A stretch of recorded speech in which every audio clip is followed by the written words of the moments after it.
आज का वीडियो बिहार का करंट अफेयर्स 17वीं और 71वीं बीपीएससी पीटी मेंस और इंटरव्यू, ये तीनों के लिए इम्पॉर्टेंट है। और ये 24 अक्टूबर से लेकर के 4 नवंबर तक के न्यूज़पेपर का कलेक्शन लेकर के आया हूँ, जो कि ये पार्ट 2 है।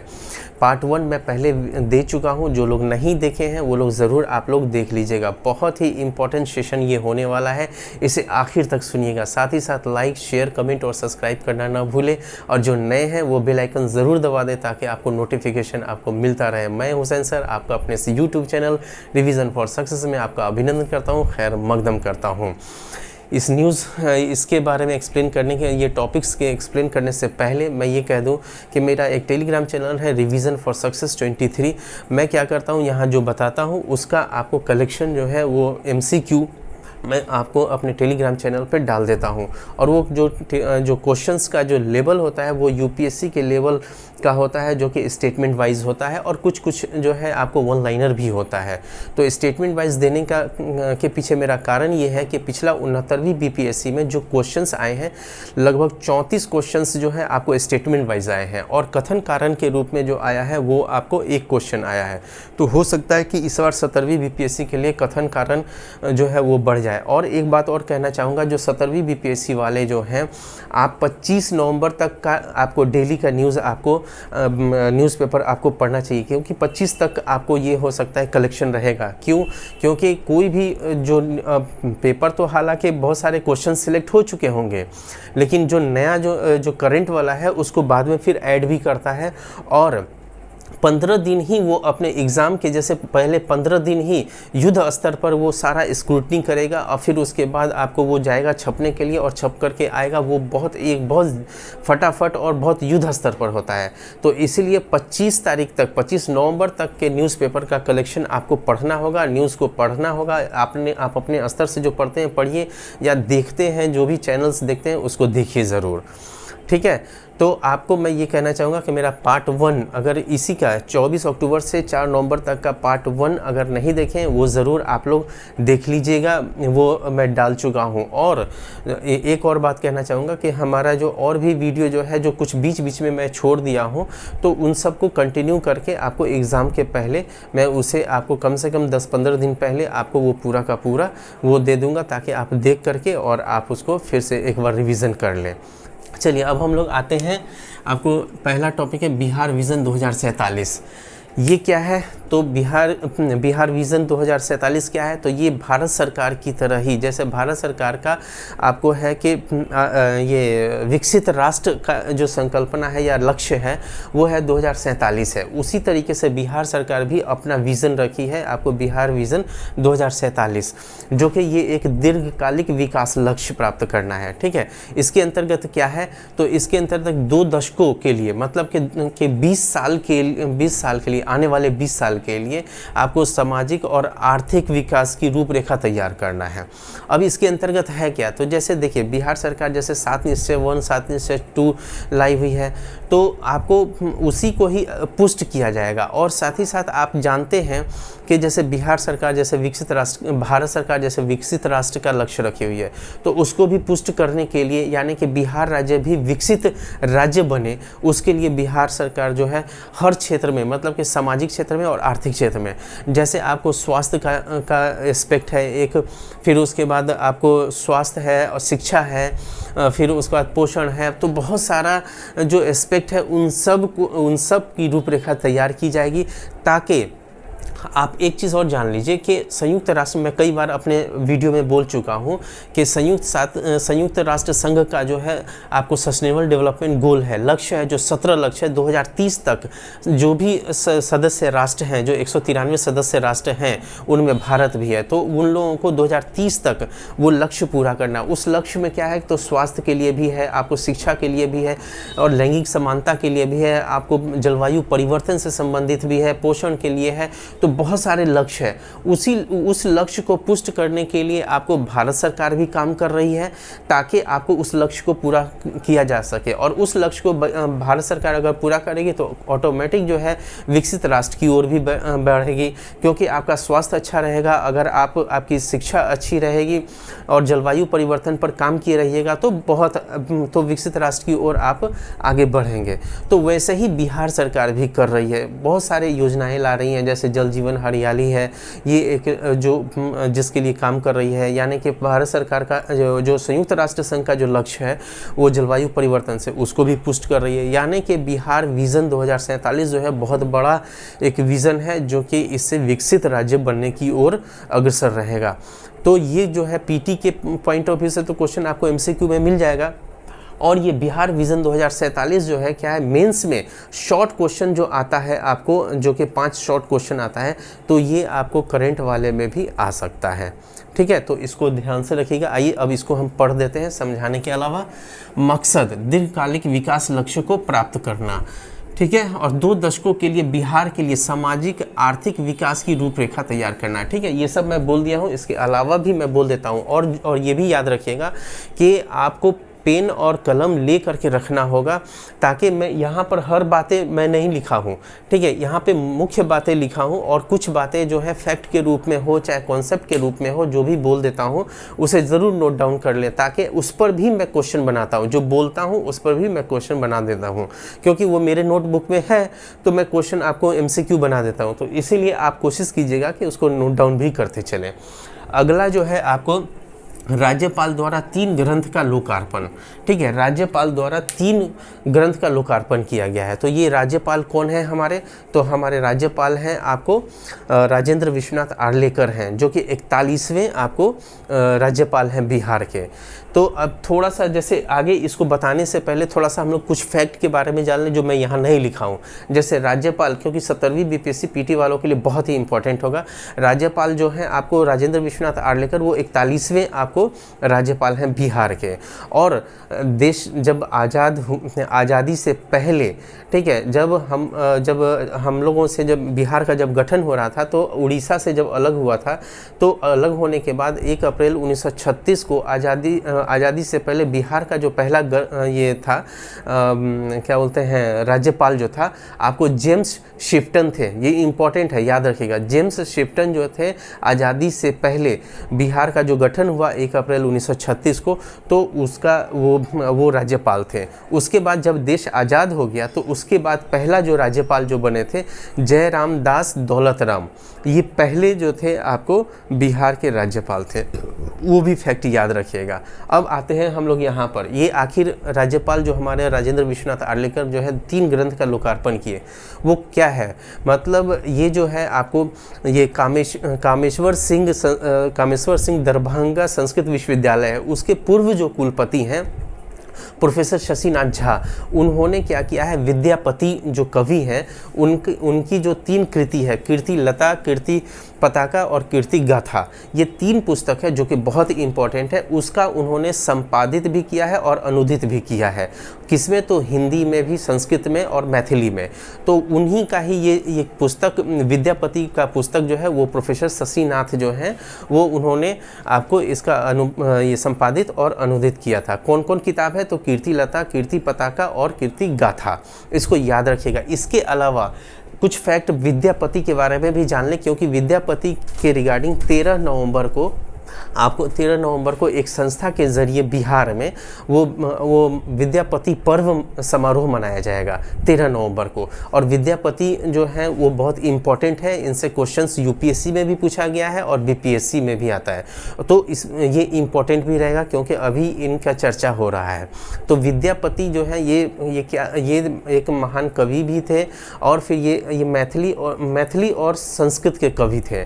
ठीक है, और साथ ही साथ जो है आपको ये संगीतकार भी थे, लेखक भी थे, विद्यापति साथ लेखक भी थे, और आपको राज पुरोहित भी थे और राज दरबारी भी थे। ये इनको उपाधि मिली हुई थी। वो जो उपाधि वो थी मैथिल कवि कोकिल। इनका उपाधि जो था मैथिल कवि कोकिल, ये याद रखिएगा, मोस्ट इम्पॉर्टेंट है। इसके अलावा भी इनके कई नाम थे, जैसे अभिनव जयदेव भी नाम था, ज्ञान का स्वामी भी नाम था इनका। इनको आपको कवि शेखर भी बोलते थे, कवि कंठहार भी बोलते थे, इनको कवि रंजन भी बोलते थे।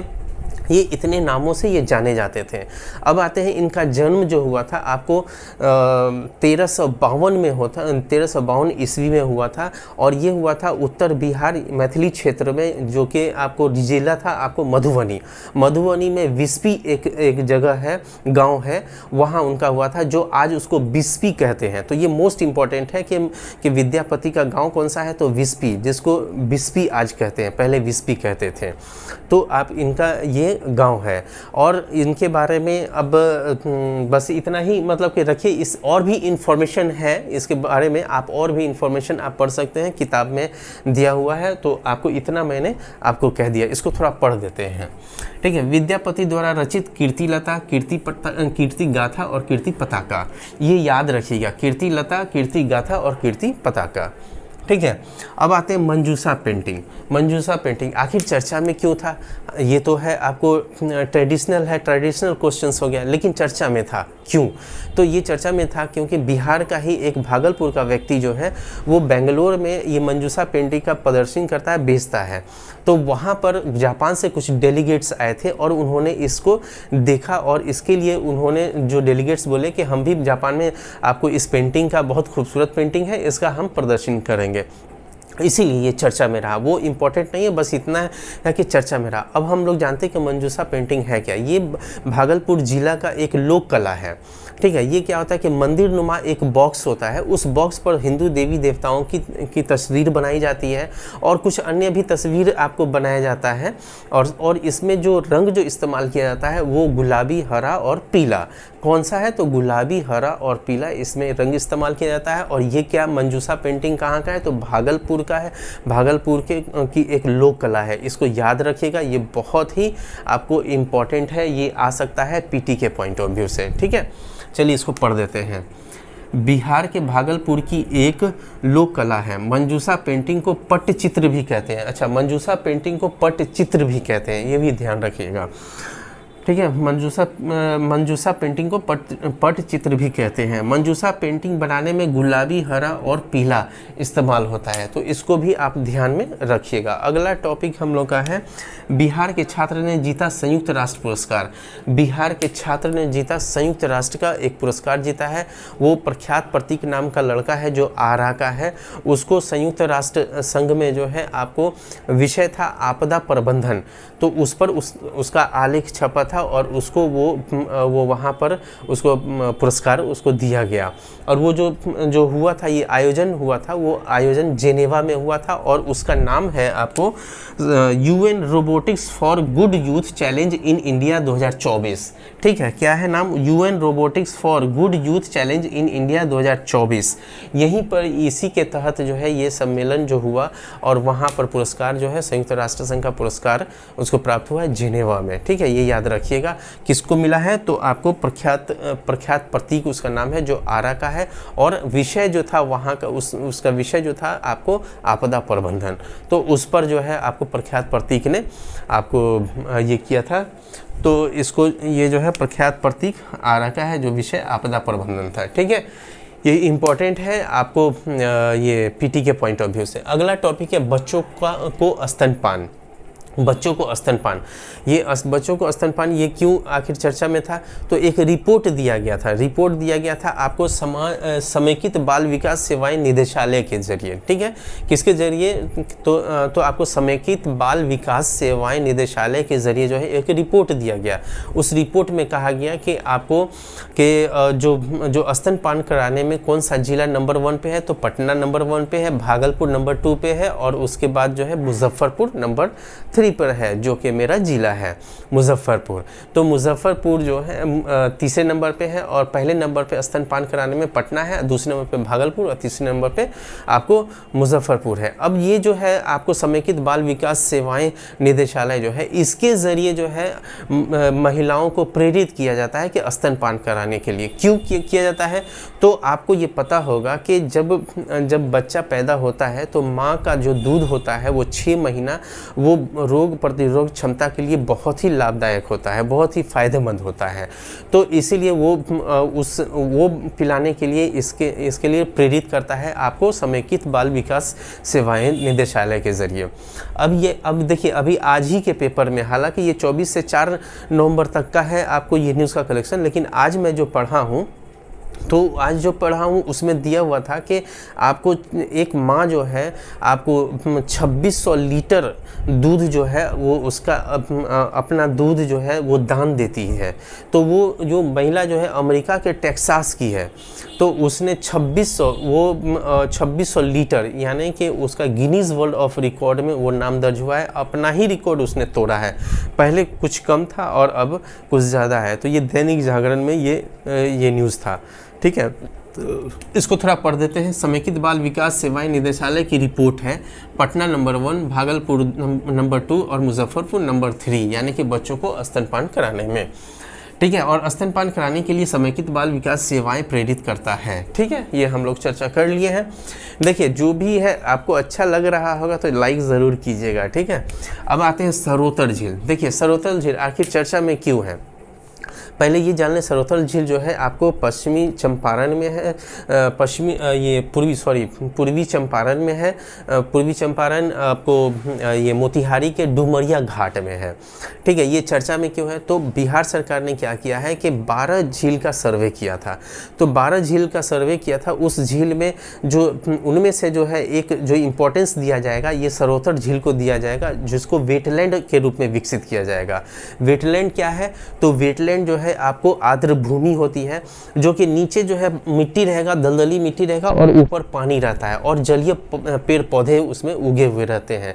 तो ऐसा जो क्षेत्र जो होता है, तो ये सरोतर झील को आखिर क्यों ये सिलेक्ट किया गया वेटलैंड के लिए। हालांकि वेटलैंड के लिए ये तीसरे नंबर का होगा। दो और इससे पहले है कांवर झील, जो कि आपको बेगूसराय में है, ये बहुत इंपॉर्टेंट है, मोस्ट इंपॉर्टेंट है। और दूसरा नंबर आपको आ जाता है नागा नटकी झील, जो कि आपको वो जमुई में है। तो ये दोनों भी वेटलैंड में ये है, वेटलैंड के रूप में है। और ये तीसरा जो है सरोतर झील है। आखिर क्यों वेटलैंड के रूप में, क्यों, तो यहाँ जो है सरोतर झील में क्या होता है कि 4 महीने के लिए प्रवासी पक्षी जो होते हैं वो आते हैं आपको, जो 2 विदेशी पक्षी जो होते हैं वो आते हैं आपको बिहार में, और 4 महीने रहते हैं, बच्चा पैदा करते हैं, बच्चा बड़ा होता है, फिर उसके बाद चले जाते हैं। उनके लिए ये अनुकूल वातावरण होता है, तो उसको विकसित करने बिहार सरकार जो है उसको विकसित कर रही है। और ये जो पक्षी जो आते हैं साइबेरिया से भी आते हैं और अन्य देश से भी आते हैं, साइबेरिया से ज़्यादा आते हैं। उन लोग के लिए ये वातावरण यहाँ पे अनुकूल होता है। अब ये इसको विकसित क्यों कर रही है भारत सरकार, तो आपको यहाँ पर्यटक लोग आएंगे और फिर उसके बाद यहाँ पर घूमेंगे, तो इससे क्या होगा कि बिहार सरकार को राजस्व की प्राप्ति होगी और कुछ रोजगार भी उसके अगल बगल में रोजगार भी मुहैया कराया जाएगा। तो ये इसका आपको ये मकसद है, ठीक है। तो इसको आइए हम लोग पढ़ लेते हैं। यह बिहार का तीसरा झील वेटलैंड के रूप में विकसित किया गया है। अन्य वेटलैंड कौन है, कांवर झील बेगूसराय, नागा नटकी ये जमुई में है। याद रखिएगा, नागा नटकी जमुई में है और आपको कांवर झील बेगूसराय में, और सरोतर झील जो हो गया वो कहाँ हो गया, तो पूर्वी चंपारण के मोतिहारी के डुमरिया घाट में है, ठीक है। ये इंपॉर्टेंट है, मोस्ट इंपॉर्टेंट है। आप इसको पर्यटन में मेंस के एग्जाम में पर्यटन में इसको कोट कर सकते हैं, और आपको पीटी के पॉइंट ऑफ व्यू से जो एमसीक्यू मिलेगा वो तो आपको मिलेगा ही। अब आते हैं, अगला है वाल्मीकि टाइगर रिजर्व, ठीक है। वाल्मीकि टाइगर रिजर्व, इसका पिछले वीडियो में भी मैंने जिक्र किया हुआ है, कई वीडियो में वाल्मीकि रिजर्व।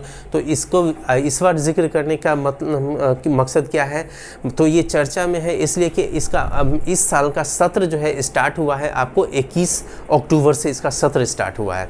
अब सत्र तो स्टार्ट हो गया है, लेकिन और क्यों इम्पोर्टेंस है, तो इम्पोर्टेंस है ये कि जंगल सफारी करने के लिए जो पर्यटक आएंगे, जंगल सफारी करेंगे, तो वहाँ पर उनको भोजन की भी आवश्यकता होती है। तो जो भोजन की, खाना की जो आवश्यकता होती है, तो उसके लिए वहाँ की जो आदिवासी समाज है वो भोजन तैयार करेगा, और वो भोजन जो है वो उनको दिया जाएगा, वो वही खाएंगे। तो अब इससे क्या होगा कि आपको एक तो उन जो आदिवासी हैं उनकी सभ्यता और संस्कृति को भी पर्यटक जो आएंगे वो जानेंगे, ठीक है। दूसरा ये चीज़ होगा कि जो थारू समाज है उनका भी, आपको थारू समाज का भी विकास होगा, ठीक है। वहाँ पर कौन समाज है, तो थारू समाज याद रखिएगा। आपको जो ये पश्चिमी चंपारण में जो है वाल्मीकि, आपको ये है वाल्मीकि टाइगर रिजर्व जो है वो पश्चिमी चंपारण में है और वहाँ थारू समाज है, तो ये याद रखिएगा। ठीक है, हमारा ये वीडियो पसंद आया होगा तो ज़रूर आप लाइक कमेंट करेंगे और शेयर ज़्यादा से ज़्यादा कीजिए। Okay, all the best.